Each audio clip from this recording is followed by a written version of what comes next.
नमस्कार साथियों, जय हिंद। आप सभी का स्वागत है RLG स्टडी यूट्यूब चैनल में। आज हम बात करेंगे भारत के प्रमुख वायसराय यानी हिस्ट्री के सेशन में। आप सभी का एक बार फिर से स्वागत है।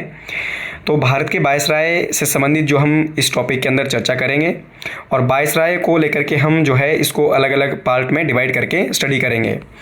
आज हम बात करने वाले भाग नंबर 1 यानी पार्ट नंबर 1 हिस्ट्री के सेशन के अंदर।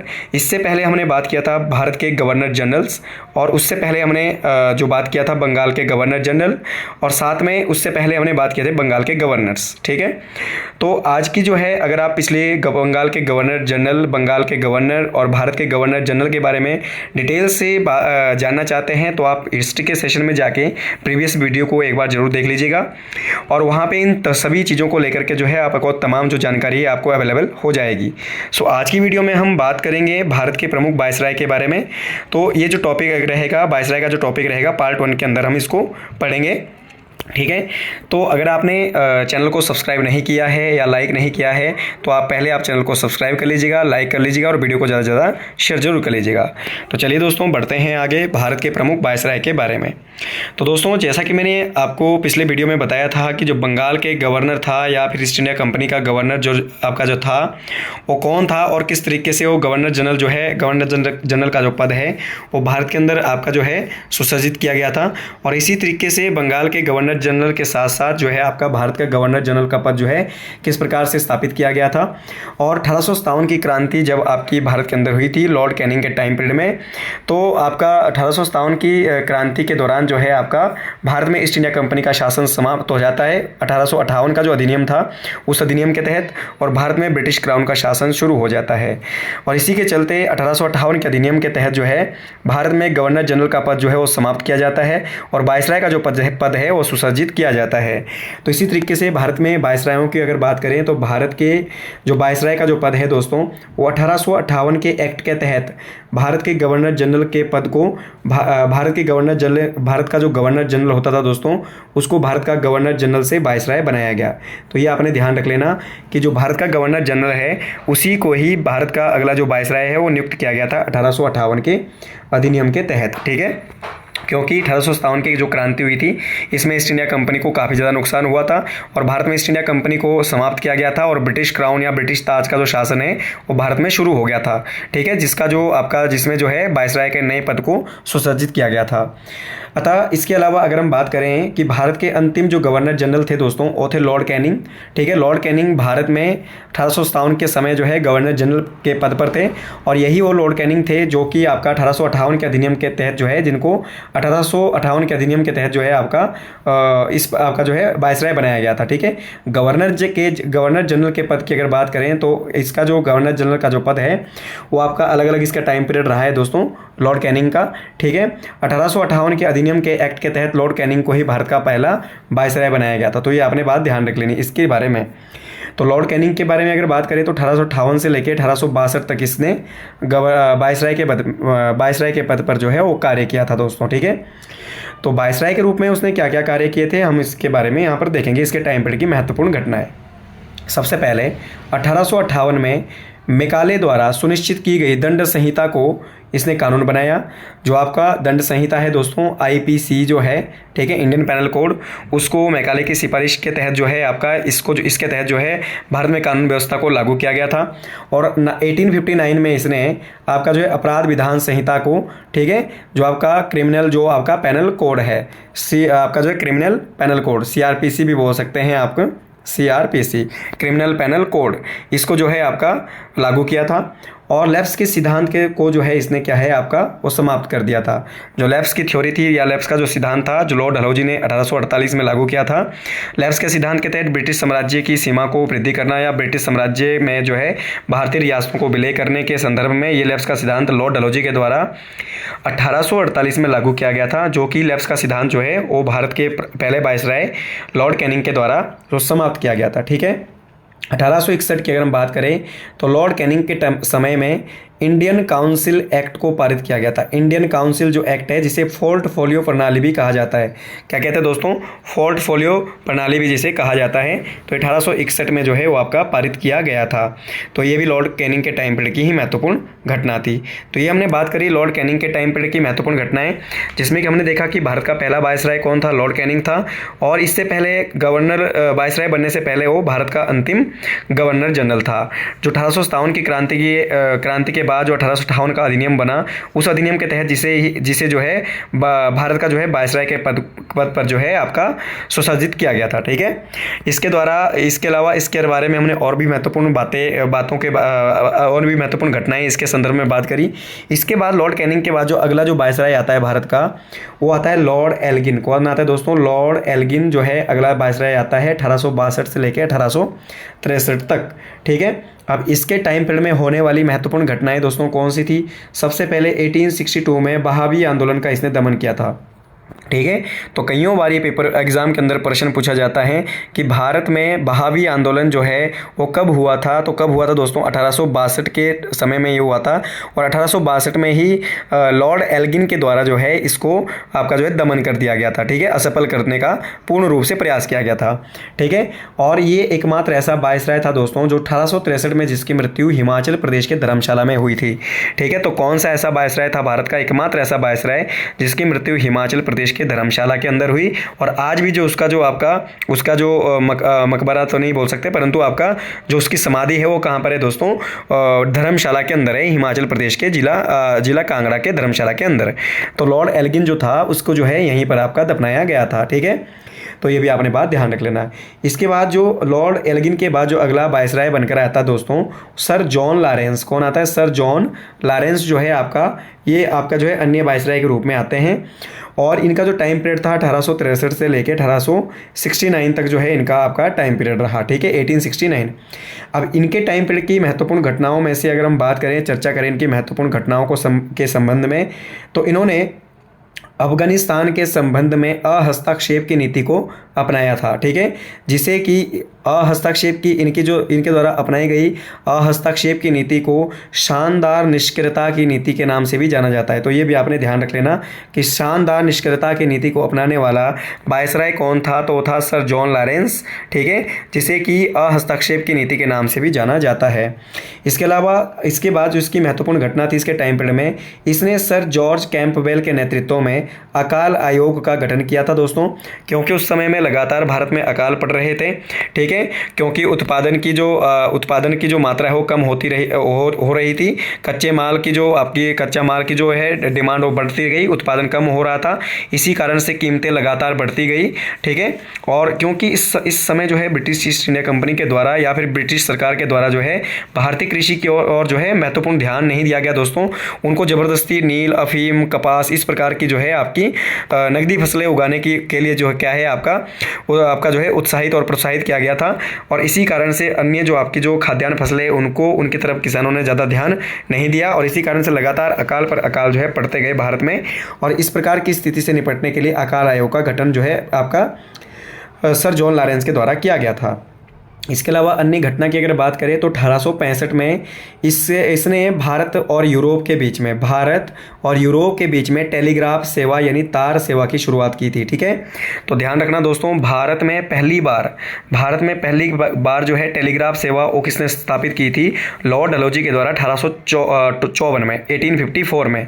परंतु भारत और यूरोप के बीच में लगातार जो है आपका मैसेज को आपका जो है इधर से उधर करने के लिए या मैसेज को स्थानांतरित करने के लिए जो है आपका संदेश को आपका जो है इधर उधर आपका जो एक स्थान से दूसरे स्थान तक पहुंचाने के लिए समुद्री मार्ग से जो टेलीग्राफ सेवा है या तार सेवा की जो शुरुआत है वो किसने करी थी दोस्तों? सर जॉन लॉरेंस ने 1865 के अंदर। तो ये भी आपने बात ध्यान रख लेना है। 1864 में इसने जो है शिमला, हिमाचल प्रदेश की जो वर्तमान में जो राजधानी है शिमला को भारत की ग्रीष्मकालीन राजधानी बनाई। तो ये भी is very very important point कि भारत की जो राजधानी है में शिमलाओ भारत की कब ग्रीष्मकालीन राजधानी बनती है दोस्तों? 1864 में बनती है। ठीक है, और वर्तमान में हिमाचल प्रदेश की जो राजधानी है वो कहाँ पर है दोस्तों? शिमला के अंदर है। और हिमाचल की जो राजधानी बनी थी ये कब बनी थी? 1966 के अंदर बनाई गई थी। जबकि ये भारत की ग्रीष्मकालीन राजधानी कब बनी थी? 1864 में। किसके प्रयासों से बनी थी दोस्तों? सर जॉन लॉरेंस के प्रयासों से बनी थी, जो जिसका कि टाइम पीरियड था 1863 से लेके 1869 तक इसका टाइम पीरियड रहा था। तो ये हमने बात किया किसके बारे में? Sir John Lawrence, lord Elgin के बारे में बात किया था, और इसके साथ हमने लॉर्ड कैनिंग के बारे में बात की है। आई होप आपको वीडियो पसंद आई होगी, और अगर आपको वीडियो पसंद आती है या फिर आपका जो आई है तो आप कमेंट बॉक्स में ज़रूर बता दीजिएगा कि आपको किस प्रकार का कंटेंट चाहिए, किस प्रकार के एग्ज़ाम की आप प्रिपरेशन कर रहे हैं, और किस प्रकार का जो है आपको स्टडी मटेरियल यहाँ पर चाहिए। तो अगर किसी को किसी प्रकार की भी कोई स्टडी मटेरियल जीएस से हिस्ट्री, पॉलिटी, ज्योग्राफी और हिमाचल जीके से संबंधित किसी प्रकार का कोई स्टडी मटेरियल की नीड है तो आप कमेंट बॉक्स से आप मुझे ज़रूर बता सकते हैं। नहीं तो फिर आप जो है कमेंट बॉक्स आपका जो है आपका जो है मेरे नंबर पे कॉल भी कर सकते हैं, या फिर आपका जो है मैसेज करके भी आप आपका कमेंट बॉक्स में लिखकर बता सकते हैं। जिस प्रकार का भी आपको स्टडी मटेरियल की नीड है तो आप मुझे कमेंट बॉक्स में मैसेज करके बता दीजिएगा। ठीक है, चलिए तो बढ़ते हैं आगे। तो हम आगे अगर बात करें, अगला जो गवर्नर जनरल था वो था लॉर्ड मेयो। तो लॉर्ड मेयो के बारे में अगर बात करें, इनका टाइम पीरियड था 1869 से लेके 1872। ठीक है, तो दोस्तों लॉर्ड मेयो के बारे में अगर बात करें तो जो लॉर्ड मेयो था, जैसा कि मैंने आपको बताया कि इसका जो टाइम पीरियड था 1869 टू आपका जो है 1872। तो इसके टाइम पीरियड की महत्वपूर्ण घटनाओं में से जो महत्वपूर्ण घटनाएं थी, सबसे पहले इसने राजस्थान का जो अजमेर है, अजमेर में मेयो कॉलेज की स्थापना कराई। ठीक है, अजमेर में मेयो कॉलेज को स्थापित करवाया। 1871 में इसने पहली बार भारत में अनियमित जनगणना को शुरू करवाया, यानी आपका जो है टेम्परेरी जो आपकी जनगणना थी। ठीक है, अब तो खैर आपकी 10 साल के बाद जनगणना होती है, तो इसने अनियमित रूप से, नियमित रूप से नहीं बल्कि अनियमित रूप से भारत में पहली बार जो है जनगणना करवाने का जो श्रेय है वो किसको जाता है? लॉर्ड मेयो को जाता है। ठीक है, दूसरी बात, इसने 1872 में भारत में एग्रीकल्चर डिपार्टमेंट की स्थापना की थी, भारत में कृषि विभाग का गठन किया था। तो ये भी आपने बात ध्यान रखें। 3 सबसे महत्वपूर्ण घटनाएं हैं, मेयो कॉलेज की स्थापना, 1871 में आपका जो है अनियमित जनगणना, और 1872 में भारतीय कृषि विभाग की स्थापना। ठीक है, और 1872 में ही इसकी अंडमान निकोबार में इसकी आपकी जो है हत्या कर दी जाती है, और इसी कारण से इसकी मृत्यु हो जाती है। तो ये था किसके बारे में? मुख्यतः आपका जो है लॉर्ड आपका जो है मेयो के बारे में। इसके अलावा अगर हम नेक्स्ट बात करें इसमें तो आपका नेक्स्ट जो है हमारा वो है लॉर्ड नॉर्थब्रुक। ठीक है, Lord Northbrook is the next viceroy of the India. इसका टाइम पीरियड था 1872 से लेके 1876 तक। ठीक है, यानी 4 साल इसने वायसराय के रूप में कार्य किया। तो इसके टाइम पीरियड में सबसे महत्वपूर्ण घटना 2 थी दोस्तों। एक तो पंजाब का कूका आंदोलन, 1872 का पंजाब का कूका आंदोलन, ये लॉर्ड नॉर्थब्रुक के टाइम पीरियड में हुआ था। और दूसरा इसी के टाइम पीरियड में 1872 में बंगाल में पड़ने वाला भयंकर अकाल। तो अकाल की जो घटना है ये भी कब हुई थी? 1872 में लॉर्ड नॉर्थब्रुक के टाइम पीरियड की घटनाएं हैं। तो इसके टाइम पीरियड में 1872 की 2 घटनाएं ध्यान रखनी, एक तो कोका आंदोलन और दूसरा आपका अकाल पड़ने की स्थिति, अकाल की घटना कहाँ पर? 1872 में बंगाल के अंदर। इसके अलावा अगर हम नेक्स्ट बात करें तो नेक्स्ट जो है हमारे पास लॉर्ड लिटन। तो लॉर्ड लिटन की अगर हम बात करें तो लॉर्ड लिटन का जो टाइम पीरियड था 1876 से लेकर 1880 तक इसका टाइम पीरियड था, किसके रूप में? गवर्नर जनरल के रूप में। ठीक है, तो और जो लॉर्ड जो लिटन था दोस्तों, ये अपने आप में एक महान उपन्यासकार, एक महान राइटर था। ठीक है, लेखक था या निबंधकार था। साहित्य जगत में इसे ओवन मेरेडिथ के नाम से जाना जाता था। ठीक है, तो ध्यान रखना, ये साहित्य जगत में इसे ओवन मेरेडिथ के नाम से जाना जाता था। कईयों बारी प्रश्न पूछा जाता है कि भारत का कौन सा ऐसा वायसराय था जो जिसे ओवन मेरेडिथ के नाम से जाना जाता था, या फिर जो है एक महान उपन्यासकार के साथ साथ एक महान निबंधकार भी था। ठीक है, तो कौन है दोस्तों? लॉर्ड लिटन। ठीक है, 1872 की अगर बात करें तो महारानी विक्टोरिया इस समय में भारत आई थी। ठीक है, तो ध्यान रखना, ये 72 नहीं दोस्तों, 77।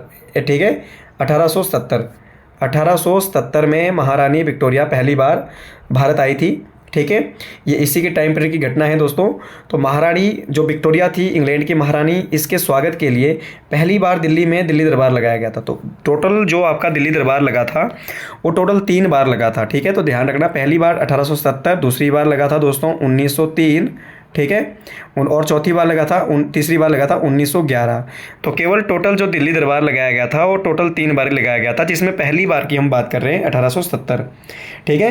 पहली बार दिल्ली दरबार को आयोजित किया गया था, क्योंकि इस समय महारानी विक्टोरिया क्या है, भारत आई थी। और जब ये भारत आई थी तो इनको भारत की सम्राज्ञी घोषित किया गया था, और साथ में इन्हें केसर हिंद की जो है उपाधि है उससे सम्मानित किया गया था, ठीक है। भारत की महारानी या फिर केसर हिंद की उपाधि से जो है महारानी विक्टोरिया को सम्मानित किया गया था। तो ये भी आपने बात ध्यान रख लेना है। इसके टाइम पीरियड में सबसे महत्वपूर्ण दूसरी घटना थी 1878 का vernacular press act. Vernacular press act को जो है वो आपका जो है लागू किया गया था। इस एक्ट के तहत भारतीय प्रेस पर जो है वो प्रतिबंध लगाया था। भारतीय प्रेस का मतलब है इंडिया का जो सोशल मीडिया है, मैगजीन लिखना या फिर समाचार पत्र को प्रकाशित या संपादित करना, किसी प्रकार की जो है आपका समाचार पत्र जो है यहाँ पे प्रकाशित या संपादित नहीं किया जा सकता था इस अधिनियम के तहत, ठीक है। ना सभा की जा सकती थी और ना ही आपका जो है भाषण और आपका जो है अन्य प्रकार की जो है गतिविधि जो है आपका की जा सकती थी। तो ये था वर्नाक्यूलर प्रेस एक्ट, ठीक है। तो ये आपका लागू किया गया था 1878 के अंदर, किसके द्वारा, लॉर्ड लिटन के टाइम पीरियड में। इसके अलावा तो अगर हम बात करें 1878 का जो ये वर्नाक्यूलर एक्ट प्रेस एक्ट था दोस्तों, जो एक आपका जो पायनियर या फिर आपका जो फाइनियर, ये एक प्रकार का न्यूज़पेपर का नाम है दोस्तों। पायनियर भारतीय अखबार ऐसा अखबार था जिसने 1878 में वर्नाक्यूलर प्रेस एक्ट का समर्थन किया। तो कईयों बार ये भी पूछा जाता है कि कौन सा ऐसा अधिनियम था या कौन सा ऐसा अखबार था, कौन सा ऐसा न्यूज़पेपर था जिसने वर्नाक्यूलर प्रेस एक्ट का विरोध नहीं बल्कि समर्थन किया था। तो वो था दोस्तों पायनियर आपका जो है अखबार। कौन सा, पायनियर न्यूज़पेपर। इसके अलावा नेक्स्ट घटना की अगर हम बात करें तो 1878 में ही इसके टाइम पीरियड में भारतीय शस्त्र अधिनियम, ठीक है, भारतीय शस्त्र अधिनियम को पारित किया गया था दोस्तों, जिसके तहत भारत में पहली बार हथियार रखने के लिए लाइसेंस प्रणाली को लागू कर दिया गया था, ठीक है। तो भारत में हथियार रखने के लिए पहली बार लाइसेंस जो सिस्टम है वो कब लाया गया था, वो 1878 का जो शस्त्र अधिनियम था उसके तहत ये व्यवस्था की गई थी लॉर्ड लिटन के टाइम पीरियड में, ठीक है। इसके अलावा नेक्स्ट अगर घटना की बात करें तो इसने सिविल सेवा परीक्षा प्रवेश में जो न्यूनतम आयु है दोस्तों वो 21 वर्ष से घटा करके 19 वर्ष कर दी थी, ठीक है। तो ये ध्यान रखना कि जो आपका सिविल जो सेवा जो आपका परीक्षा है ICS यानी इंडियन सिविल सर्विसेज, ICS की जो परीक्षा है उसके लिए प्रवेश की जो न्यूनतम आयु है वो 21 वर्ष से घटा करके कितनी कर दी थी दोस्तों, 19 वर्ष कर दी थी। तो ये इसके टाइम पीरियड की महत्वपूर्ण घटनाएं थी, लॉर्ड लिटन के टाइम पीरियड की महत्वपूर्ण घटनाएं थी। इसके अलावा अगर हम नेक्स्ट बात करें, आपका नेक्स्ट जो हमारा जो वाइसराय था भारत का वो था आपका लॉर्ड रिपन। अब जो लॉर्ड रिपन की अगर हम बात करें दोस्तों तो इसका टाइम पीरियड था 1880 से लेके 1884, 1880 से लेके 1884। तो इसके टाइम पीरियड की सबसे महत्वपूर्ण और सबसे प्रमुख जो घटना थी वो थी आपकी कि आपका जो है वर्नाक्यूलर प्रेस एक्ट को समाप्त किया गया, जो कि रिपन के टाइम पीरियड में लागू किया गया था 1878 में, ठीक है। जबकि इसको कब समाप्त किया गया था दोस्तों, 1882 में इसको समाप्त किया गया था। यानी भारतीय जो प्रेस पर जो लगा प्रतिबंध है उसको बहाल कर दिया गया था, ठीक है। इसमें इसने क्या किया दोस्तों कि इसने सिविल सेवा में परीक्षा की जो आयु है वो न्यूनतम आयु 19 से बढ़ाकर फिर वापस 21 वर्ष कर दी थी, ठीक है। तो ये ध्यान रखें। इससे पहले जो हमने बात किया था किसके बारे में, लॉर्ड लिटन के बारे में। इसने जो सिविल सेवा में आपकी जो परीक्षा की जो न्यूनतम आयु है वो 21 वर्ष से घटा करके 19 वर्ष कर दी थी, जबकि इसने बढ़ा करके फिर 19 वर्ष से बढ़ा करके 21 वर्ष पुनः कर दी थी, ठीक है। तो ये हमने ध्यान रख लेना है। नेक्स्ट अगर हम बात करें तो भारत में इसे स्थानीय स्वशासन का जनक माना जाता है। इस वेरी वेरी इंपॉर्टेंट पॉइंट कि भारत में स्थानीय स्वशासन या फिर आपका पंचायती राज व्यवस्था जो है सबसे पहले किसको जनक माना जाता है, इसका लॉर्ड रिपन को माना जाता है दोस्तों, ठीक है। इसके अलावा इसी के टाइम पीरियड में 1881 में पहली बार नियमित जनगणना हुई थी। यानी पहली बार जो आपका जो नियमित जनगणना है वो किसके टाइम पीरियड में हुई थी दोस्तों, लॉर्ड रिपन के टाइम पीरियड में हुई थी 1881 में, ठीक है। इसके द्वारा जो है पहली बार नियमित जनगणना में क्या होता है कि पहली बार 10 वर्ष के पश्चात जो है प्रत्येक जो 10 वर्ष के पश्चात जो है जनगणना करना जो है वो अनिवार्य कर दिया गया था। ठीक है, नियमित जनगणना किसके टाइम पीरियड में होती है दोस्तों? पूर्ण रूप से रिपन के टाइम पीरियड में, और अनियमित रूप से आपका जो है लॉर्ड मेयो के रूप में, मेयो के टाइम पीरियड में। ठीक है, चलिए इसके नेक्स्ट बात अगर हम बात करें 1881 में इसके टाइम पीरियड की सबसे महत्वपूर्ण घटना थी प्रथम कारखाना अधिनियम, यानी फर्स्ट जो फैक्ट्री एक्ट है वो कब लागू किया गया था दोस्तों? वो आपका 1881 में पारित किया गया था, वो भी लॉर्ड रिपन के टाइम पीरियड में।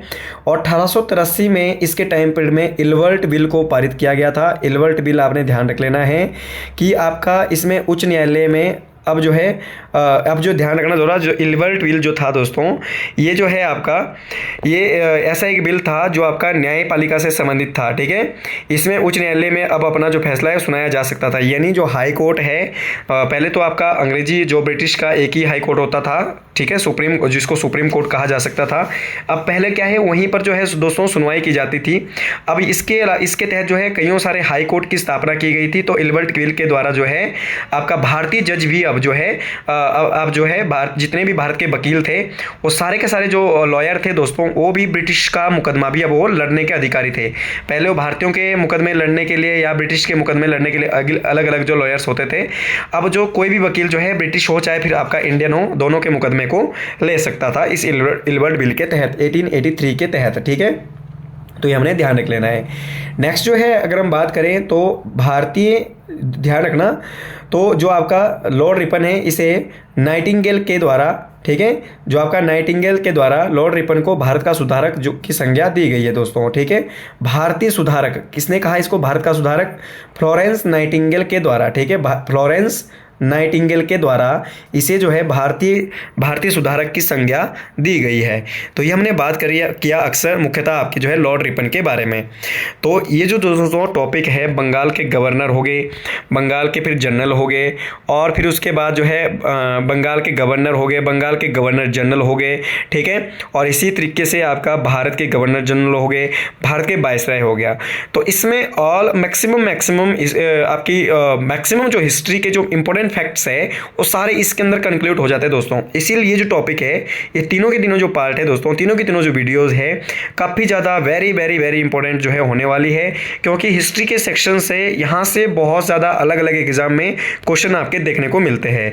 इसीलिए अगर आप वीडियो को कंप्लीट वॉच करते हैं, पूरा देखते हैं, तो बहुत सारे फैक्ट और कॉन्सेप्ट आपके यहाँ पर जो है क्लियर होने वाले हैं, और आगे के लिए जो है आपको काफ़ी ज़्यादा ये हेल्पफुल ये वीडियो होने वाली है। इसीलिए लगातार इस वीडियो को लगातार देखिए और लगातार बने रहिए हमारे चैनल के साथ, और कंप्लीटली पूरा इसको जो है वॉच कीजिएगा।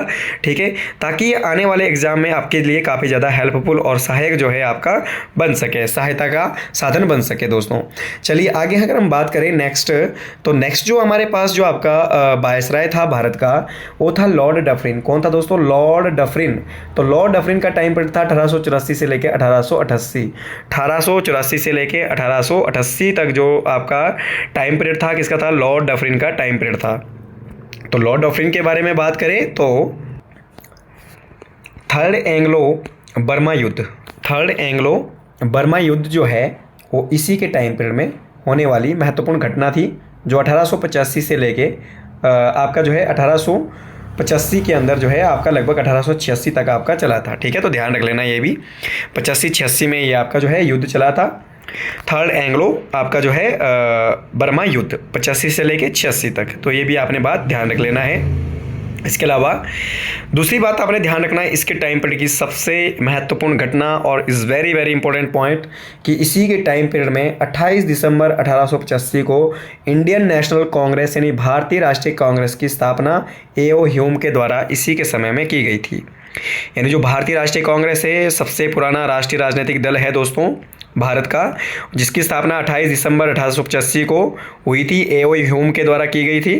ठीक है, और ए.ओ. ह्यूम के मन में सबसे पहले कांग्रेस बनाने का विचार हिमाचल प्रदेश के जिला शिमला के वाइसरीगल लॉज नामक भवन के अंदर जो है आया था। तो ये भी आपने बात ध्यान रख लेना है, कई बार प्रश्न आ जाता है हिमाचल जीके के अंदर।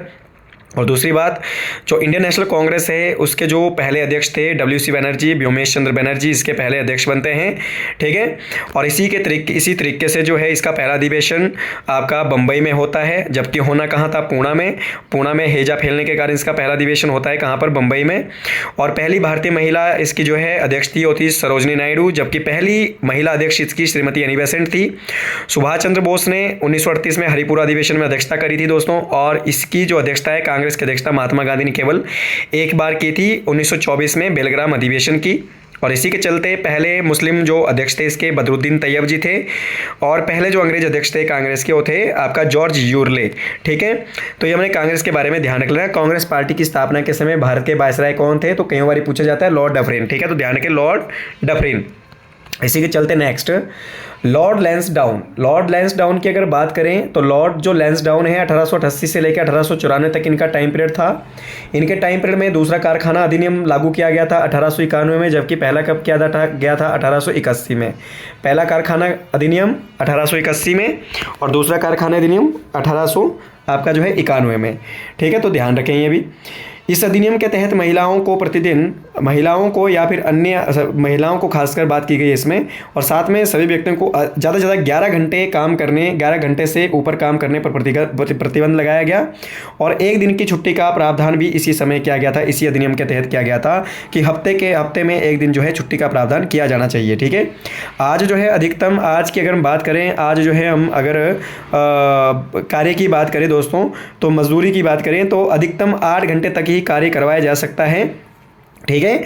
आज के अधिनियम के तहत जो है वर्तमान में जो है कोई भी आपका जो है सेक्टर है, किसी भी सेक्टर में, चाहे वो किसी भी कोई प्राइवेट सेक्टर या गवर्नमेंट सेक्टर है, तो हाईएस्ट 8 घंटे तक ही आपका जो है आपका निश्चित कार्य करवाया जा सकता है। और अगर कोई व्यक्ति आपसे 8 घंटे से ज़्यादा अधिक कार्य करवाता है तो उसे उसका जो है ओवर टाइम यानी OT देना पड़ता है, ठीक है। तो आप ओवर टाइम यहाँ पर ले सकते हैं, जबकि इस अधिनियम के तहत जो है प्रतिदिन जो है 11 घंटे जो है सुनिश्चित किए गए थे कि आपका जो 24 घंटे में से केवल 12 घंटे जो है आपका फिक्स टाइम आपका कर दिया गया था। तो ये बात कब की हो रही है, 1891 की, ठीक है। इसके बाद नेक्स्ट अगर हम बात करें 1893 में भारत और अफगानिस्तान के बीच में डुरंड लाइन का जो निर्धारण है वो इसी के टाइम पीरियड में किया गया था।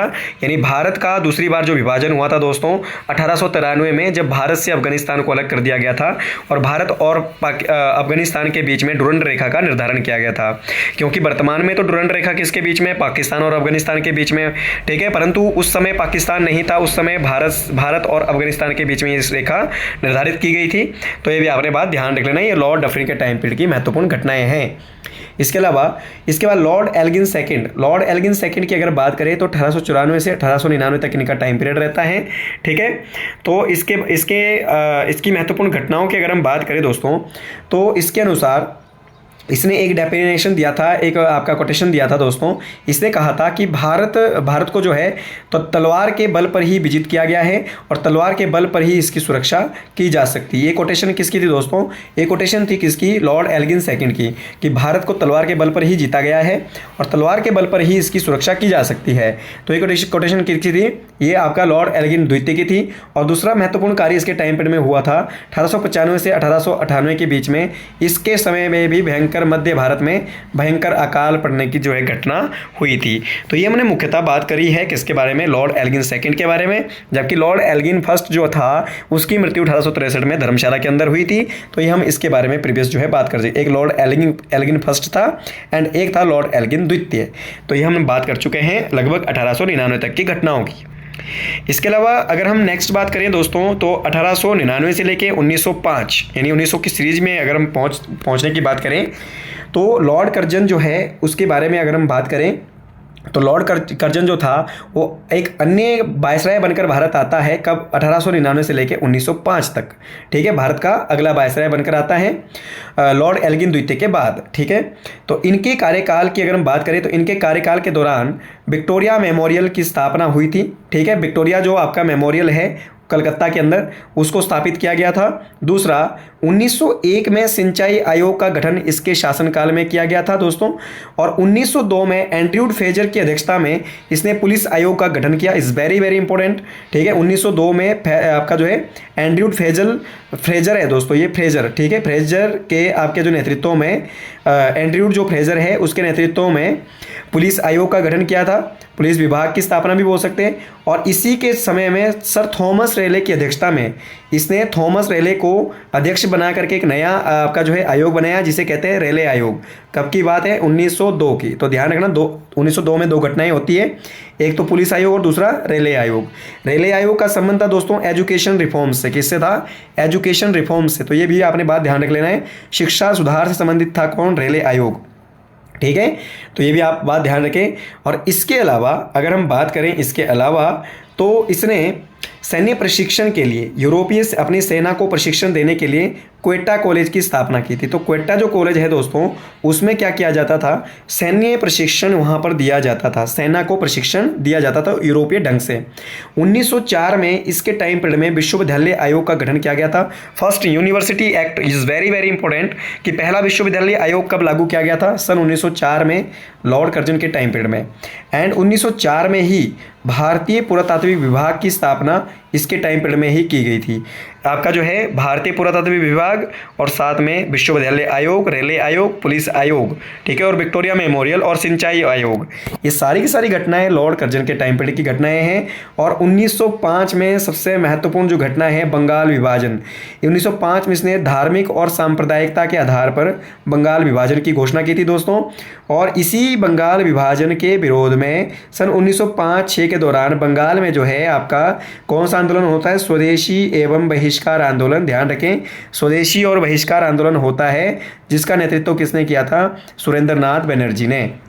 तो बंगाल विभाजन की घोषणा कब और किसके द्वारा की गई थी? लॉर्ड कर्जन के द्वारा सन 1905 में, जिसके विरोध में आपका जो है सन 1905-06 के दौरान स्वदेशी और बहिष्कार आंदोलन शुरू हुआ, जिसके अगुवाईकर्ता कौन थे? सुरेंद्रनाथ बनर्जी। और इसी समय में आपका जो है रविंद्रनाथ टैगोर के द्वारा अमार सोनार बांग्ला गीत लिखा गया था, जो कि कालांतर में या फिर आपका 1971 में बांग्लादेश का राष्ट्रीय गान बना था। कौन? अमार सोनार बांग्ला, ठीक है, अमार सोनार बांग्ला। तो ध्यान रखें, अमार सोनार बांग्ला जो गीत है उसका आपका उसके रचयिता कौन थे? रविंद्रनाथ टैगोर। और ये वर्तमान समय में बांग्लादेश का राष्ट्रीय गान है। और इसी तरीके से एकमात्र भारतीय रविंद्रनाथ टैगोर है दोस्तों जो दो देशों का जिन्होंने राष्ट्रीय गान लिखा है, एक तो भारत का जनगण मन और दूसरा बांग्लादेश का, ठीक है, अमार सोनार बांग्ला, ठीक है। तो ये भी आपने बात ध्यान रख लेनी है। ये हमने बात करी लॉर्ड कर्जन के बारे में।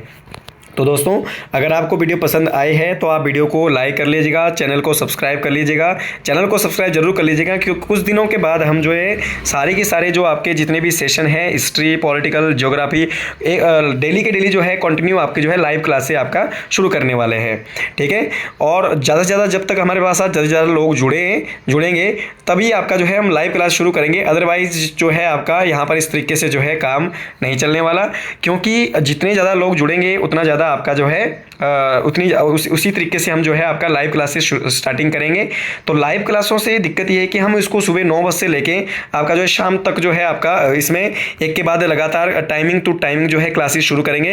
हिस्ट्री को हम बिल्कुल डिटेल से शुरू करेंगे दोस्तों, स्टार्टिंग से एंड तक, एंशिएंट से लेके मेडिवल तक। पॉलिटिकल साइंस को आपका जो है टोटल जितने भी आपके जो प्रावधान है, हर प्रकार के अनुच्छेद, आर्टिकल, तमाम चीज़ों के बारे में बात करेंगे। ज्योग्राफी हम वर्ल्ड ज्योग्राफी भी इसमें स्टडी करेंगे एंड इंडिया ज्योग्राफी के भी ऑल ओवर जो टॉपिक है कंक्लूड करेंगे। और हिमाचल जीके को A to Z जो है हम लाइव क्लासों के अंदर जो है आपका कवर करने वाले हैं। परंतु तब तक के लिए अगर आपने चैनल को सब्सक्राइब नहीं किया है तो आप पहले चैनल को सब्सक्राइब जरूर कर लीजिएगा। चलिए दोस्तों बढ़ते हैं आगे। तो इसके बाद जो नेक्स्ट जो आपका गवर्नर वायसराय है, नेक्स्ट वायसराय की बात करें तो वो है दोस्तों लॉर्ड मिंटो। कौन है? Lord Minto. तो भाई लॉर्ड मिंटो के बारे में अगर बात करें तो 1906 से लेके 1910 तक इसका क्या था? टाइम पीरियड था। किस रूप में? वायसराय के रूप में। इसके टाइम पीरियड की महत्वपूर्ण घटनाएं, सबसे पहले 1906 में मुस्लिम लीग की स्थापना सलीमुल्लाह खान और आगा खान के द्वारा की गई थी। कहां पर? ढाका के अंदर। कहाँ पर की गई थी दोस्तों? Dhaka. Dhaka at present capital of the Bangladesh. ठीक है, तो डॉक्टर सलीमुल्लाह खान और आगा खान के द्वारा मुस्लिम लीग की स्थापना की गई थी। तो ये भी आपने बात ध्यान रख लेना। 1907 में कांग्रेस का सूरत अधिवेशन इसी के समय में हुआ, जिसकी रास बिहारी घोष के द्वारा अधिवेशन किया। आपका सूरत अधिवेशन का जो अध्यक्षता है वो किसने की थी? रास बिहारी घोष ने की थी। और इसी अधिवेशन में कांग्रेस में पहली बार फूट पड़ी थी और उग्रवाद और उदारवाद दो जो संप्रदाय है, दो जो आपकी शाखाएं हैं वो कांग्रेस की बनकर सामने आई थी। ठीक है, उग्रवाद और उदारवाद, जिसको कि गरम दल और नरम दल के नाम से भी जाना जाता है। ठीक है, तो कांग्रेस में पहली बार फूट कब पड़ी? सन 1907 के सूरत अधिवेशन में। और गरम दल और नरम दल का अस्तित्व भी कब आया था, कब हुआ था? वो भी सूरत अधिवेशन सन 1907 में हुआ था। सूरत अधिवेशन के अध्यक्ष कौन थे दोस्तों? रास बिहारी घोष। और इसी के समय में 1909 में माले मिंटो सुधार अधिनियम को पारित किया गया था दोस्तों। ये भी ध्यान रखना, कई बार पूछा जाता है माले मिंटो सुधार अधिनियम कब पारित किया गया था? तो कब पारित किया गया था? सन 1909 के अंदर। इसके अलावा अगर हम नेक्स्ट इसमें बात करें तो नेक्स्ट जो है हमारे पास वाइसराय आया, वो आया लॉर्ड हार्डिंग दो, लॉर्ड हार्डिंग सेकंड 1910 से लेके 1916। तो ये काफ़ी ज़्यादा इंपॉर्टेंट घटनाएं इसके टाइम पीरियड में हुई है दोस्तों। तो जैसा कि मैंने आपको बताया कि 12 जो लॉर्ड हार्डिंग था, इसके टाइम पीरियड की सबसे महत्वपूर्ण घटना 12 दिसंबर सन 1911 को दिल्ली दरबार का आयोजन किया गया था दोस्तों। मैंने कहा था आपको कि पहला 1877 में लगाया गया, दूसरा 1903 में लगाया गया और तीसरा आपका 1911 में लगाया गया। तो 1911 का जो दिल्ली दरबार है किसके टाइम पीरियड में लगाया गया था दोस्तों? लॉर्ड हार्डिंग द्वितीय के टाइम पीरियड में लगाया गया था। और इसी समय जॉर्ज पंचम अपनी पत्नी के साथ, अपनी पत्नी जो है रानी मैरी के साथ जो है आपका वो भारत आया था। जॉर्ज पंचम का भारत आगमन के स्वागत में, जॉर्ज पंचम की आपके जो है भारत आगमन के लिए क्या है, दिल्ली दरबार का आयोजन किया गया था, जिसमें कि आपका जो है दो आपकी घोषणाएं जॉर्ज पंचम के द्वारा की गई थी भारत में आकर के। पहला 1911 में जॉर्ज पंचम के द्वारा पहले ये घोषणा की गई थी भारत की जो राजधानी है वो कलकत्ता से कहाँ बनाई जाएगी दोस्तों? दिल्ली। केवल राजधानी दिल्ली बनाने की केवल घोषणा होती है दोस्तों 1911 में। ध्यान रखें कि भारत की जो राजधानी है वो कलकत्ता से दिल्ली बनाने की घोषणा कब और किसने की थी? जॉर्ज पंचम ने कब की थी? 1911 में। परंतु दोस्तों ध्यान रखें 1912 में राजधानी दिल्ली बनी थी। ठीक है, 11 में केवल घोषणा हुई थी और 12 में भारत की राजधानी दिल्ली बनी थी। 11 में राजधानी नहीं बनी थी, 11 में केवल घोषणा हुई थी। ठीक है, दूसरा दोस्तों इसके टाइम पर की सबसे महत्वपूर्ण घटना कि 1905 में जो आपका बंगाल विभाजन लॉर्ड कर्जन ने घोषणा की थी, तो 1905 का बंगाल विभाजन को इसने रद्द करने की घोषणा भी कर दी थी कि बंगाल का विभाजन अब नहीं किया जाएगा। ठीक है, तीसरा 1913 में इसके टाइम पीरियड में लाला हरदयाल के द्वारा गदर पार्टी का गठन किया गया था दोस्तों। ठीक है, और इसी समय पहली बार जो है वो राष्ट्रीय गान गाया गया था। फर्स्ट टाइम पहली बार राष्ट्रीय गान कब गाया गया? जनगण मन जो गाया गया था वो 1911 में गाया गया था। 28 जुलाई 1914 को पहला विश्व युद्ध जो है इसी के समय में शुरू हुआ था दोस्तों। ठीक है, 1914 में ताना भगत आंदोलन, जिसके नेतृत्व करता थे जतरा भगत। कौन थे दोस्तों? जतरा भगत। तो 1914 में कौन सा ताना भगत आंदोलन इसके समय में हुआ था। 9 जनवरी 1915 को महात्मा गांधी दक्षिण अफ्रीका से लौटकर क्या है भारत आए थे, और इसी कारण से हम प्रत्येक 9 जनवरी को, ठीक है, प्रत्येक 9 जनवरी को क्या मनाते हैं? प्रवासी दिवस के रूप में उसको मनाते हैं। ये हम गांधी जी के बारे में बिल्कुल डिटेल से गांधी युग के बारे में हिस्ट्री के सेशन में बात कर चुके हैं। गांधी जी के बारे में अगर आप तमाम जानकारी के बिल्कुल डिटेल से जानना चाहते हैं तो हिस्ट्री के सेशन में गांधी युग या फिर गांधी से संबंधित गांधी एरा के बारे में हमने वीडियो आपकी बनाई है, तो वीडियो में हमने बात कर चुके हैं। ठीक है, 1916 में अगर हम बात करें इंडियन नेशनल कांग्रेस का लखनऊ समझौता, या फिर आपका जो लखनऊ समझौता जो हुआ था इंडियन नेशनल कांग्रेस का, ठीक है, लखनऊ अधिवेशन जो हुआ था जिसकी अध्यक्षता अंबिका चरण मजूमदार ने की थी दोस्तों। ये एकमात्र ऐसा अधिवेशन था कांग्रेस का जिसमें कांग्रेस और मुस्लिम लीग ने एक साथ पार्टिसिपेट किया था, और इसी अधिवेशन में कांग्रेस जो बट गया था दो भागों में 1907 के अंदर, गरम दल और नरम दल में, उग्रवाद और उदारवाद में, यहाँ पुनः कांग्रेस एक हो गया। ठीक है, तो ये भी आपने बात ध्यान रख लेना, कांग्रेस पुनः एक हो गया और मुस्लिम लीग और कांग्रेस ने जो है आपका संयुक्त रूप से इस अधिवेशन में भाग लिया था। तो ये सारी घटनाएं आपकी 1916 के अंदर हुई थी। और 1916 की अगर हम बात करें तो 1916 में बाल गंगाधर तिलक और श्रीमती एनी बेसेंट के द्वारा होम रूल लीग आंदोलन की स्थापना, आपका जो होम रूल लीग आंदोलन को शुरू किया गया था। तो ये भी आपने बात ध्यान रख लेना है कि होम रूल लीग आंदोलन को कब और किसके द्वारा संचालित किया गया था, कि बाल गंगाधर तिलक ने शुरू किया था दोस्तों मद्रास, कहाँ से दोस्तों, पुणे। कहाँ से शुरू किया था? महाराष्ट्र के पुणे से। और श्रीमती एनी बेसेंट ने कहाँ से शुरू करा था? आपका मद्रास से। ठीक है, तो ये भी आपने बात ध्यान रख लेना है। क्लियर। इसके अलावा अगर हम नेक्स्ट बात करें इसमें, तो नेक्स्ट जो हमारे पास जो वायसराय आया था दोस्तों, वो आया था लॉर्ड चैम्सफोर्ड। कौन आया था? Lord Chelmsford. कब से कब तक? 1916 से लेके 1921 तक। 1916 इसके टाइम पर की महत्वपूर्ण घटनाएं हैं कि 1916 में इसने पुणे में महिला विश्वविद्यालय की स्थापना करी थी दोस्तों। दूसरा, जिसके जो है अपना ध्यान रखना किसके नेतृत्व में करवाई थी दोस्तों? आपका धोंडो, आपके धोंडे ये भी बोल सकते, धोंडो केशव कर्वे के द्वारा। ठीक है, धोंडो केशव कर्वे के द्वारा ये जो विश्वविद्यालय वो बनाया गया था। धोंडो केशव कर्वे के द्वारा महिला विश्वविद्यालय की स्थापना पुणे के अंदर, परंतु किसके टाइम पीरियड में? 1916 में, लॉर्ड चैम्सफोर्ड के टाइम पीरियड में। 1917 में सैडलर आयोग का गठन, ये भी एजुकेशन रिफॉर्म से रिलेटेड था। 1919 में रॉलेट एक्ट जो है पारित किया गया था दोस्तों। और इसी रॉलेट एक्ट के टाइम पीरियड में 13 अप्रैल 1919 को जलियांवाला बाग हत्याकांड होता है, जिसमें जनरल ओ डायर के द्वारा गोली चलाने का आदेश दिया जाता है, जिसमें बहुत सारे जो है आपके भारतीय जो लोग हैं वो काफ़ी ज़्यादा मारे जाते हैं और कुछ घायल हो जाते हैं। तो इसको जो है भारत में एक बहुत बड़ा शोक जो है आपका पैदा हो जाता है पूरे भारत के अंदर। ठीक है, जिसको भारतीयों ने सोची समझी जो है आपकी घटना का अंजाम के रूप में जो है आपका माना जाता है। ठीक है, कि अंग्रेजों की सोची समझी रणनीति ये थी। ठीक है, भारतीय आवाज़ को दमन करने के लिए, मर्दन करने के लिए। ठीक है, चलिए 1919 में मॉन्टेग्यू चैम्सफोर्ड आपका जो सुधार है वो लागू किया गया था उसकी इसी के टाइम पीरियड में। और 1920-21 में महात्मा गांधी जी ने जो खिलाफत आंदोलन है वो आपका खिलाफत आंदोलन जो है वो शुरू किया था, और असहयोग आंदोलन भी 1920-21 में ही शुरू किया गया था। 1920-21 में खिलाफत और असहयोग आंदोलन की जो शुरुआत है वो इसके टाइम पीरियड में ही शुरू की गई थी। और इसके बाद अगर हम नेक्स्ट बात करें कि दोस्तों किसके बारे में, नेक्स्ट जो है हमारे पास वो है आपका लॉर्ड रीडिंग। लॉर्ड रीडिंग हमारे पास जो है आपका नेक्स्ट वायसराय बनकर आता है भारत का, जिसका टाइम पीरियड था 1921 से लेके 1926। तो 1921 से लेके 1926 लॉर्ड रीडिंग की अगर बात करें तो नवंबर 1921 में प्रिंस ऑफ वेल्स का भारत आगमन इसके टाइम पीरियड में होता है। ठीक है, प्रिंस का जो राजकुमार है, सॉरी आपका वेल्स का ये जो राजकुमार है वो भारत आता है 1921 में। 1921 में ही दक्षिण भारत में मोपला विद्रोह आपका जो है शुरू होता है। और 1921 में ही एम.एन. राय, मानवेंद्र नाथ रॉय ने कम्युनिस्ट पार्टी का गठन किया था 1921 में। इस वेरी वेरी इंपॉर्टेंट पॉइंट। ठीक है, 5 फरवरी 1922 को असहयोग आंदोलन के चलते चोरी चोरा की घटना इसी समय में हुई थी, जिसमें 22 पुलिसकर्मी मारे गए। और इसी के चलते महात्मा गांधी ने आपका जो है 12 फरवरी 1922 को आंदोलन स्थगित कर दिया था, असहयोग आंदोलन। ठीक है, जिसका कि भारत में काफ़ी ज़्यादा विरोध भी किया गया। 1922 में विश्व भारती विश्वविद्यालय तथा नागपुर विश्वविद्यालय की स्थापना। 1922 में विश्व भारती विश्वविद्यालय और नागपुर विश्वविद्यालय की स्थापना इसी के टाइम पीरियड में हुई।